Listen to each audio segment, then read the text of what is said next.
एक और हथियार है बीजेपी सरकार के पास, UAPA, PSA, NIA, agencies, ED, ये भी एक हथियार की तरह इस्तेमाल किया जा रहा है। जम्मू कश्मीर के लोगों को, चाहे वो जम्मू हो चाहे कश्मीर हो, उनको घर से बेघर करने की, उनको अपरूट करने की, उनको सताने की, उनको तंग करने की, ये एक और यूएपीए समझ लीजिए ये है। अदरवाइज चाइना ने हमारे 20,000 स्क्वायर किलोमीटर ज़मीन हमारी उन्होंने हड़प ली। उनसे तो वो छुड़ा ले ना, पहले तो घास चराए चाइना से छुड़ा ले, उसके बाद यहाँ घास चराए तो गांव का अपना उनका हक होता है ये। और जो लोग इतने सालों से रह रहे हैं, अब कहते हैं अमीर गरीब, जिनके पास 10 मरले ज़मीन है, जिनको कल खजीवारा में, बाकी जगहों पे जहाँ इन्होंने अनंतनाग में, यहाँ श्रीनगर के अंदर, करण नगर में, बाकी जगह पे जहाँ इन्होंने कल डिमोलिशन किया, और इवन फॉर दैट मैटर नीडोज, ये तो आज के लोग नहीं हैं, ये तो बहुत पुराने महाराजा के टाइम से इनके पास ये ज़मीनें हैं। तो आज अमीर और गरीब के बीच में फसाद डालना चाहते हैं कि ये जी हम अमीरों को कर रहे हैं, जो बेचारे 6-6 मरले पे जिनके मकान हैं जो तोड़े जा रहे हैं, चाहे भटंडी हो, चाहे कश्मीर हो, चाहे जम्मू हो, चाहे बॉर्डर का इलाका हो, तो वो कौन से अमीर लोग हैं?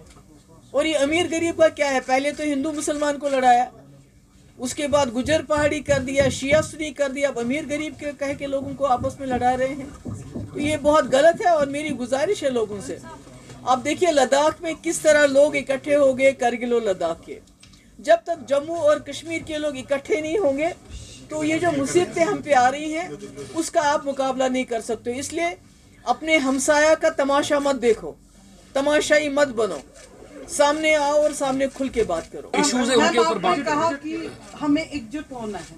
अगर ये डिमोलिशन ड्राइव नहीं रुकी तो क्या पीडीपी सड़कों पे हमें दिखेगी लोगों के साथ? पीडीपी तो ऑलरेडी प्रोटेस्ट, यहाँ प्रोटेस्ट भी निकालते देते हैं। क्या प्रोटेस्ट से बात खत्म नहीं होती है ना, हम चाहते हैं कि लोगों से, आपने कहा एकजुट होके हमें बात करनी है, तो क्या पीडीपी सड़कों पे हमें उस गरीब आवाम के साथ दिखेगी?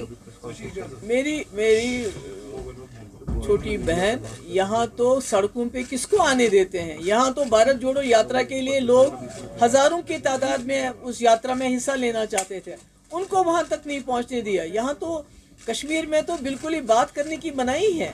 कल तो बटंडी में लोग निकले, मगर कश्मीर में लोगों को बाहर निकलना ही उनके लिए मुश्किल है, उनको जेल में डाल दिया जाता है, उनको पीएसए लगाया जाता है। यहाँ तो ऐसी दहशत रखी है इन्होंने।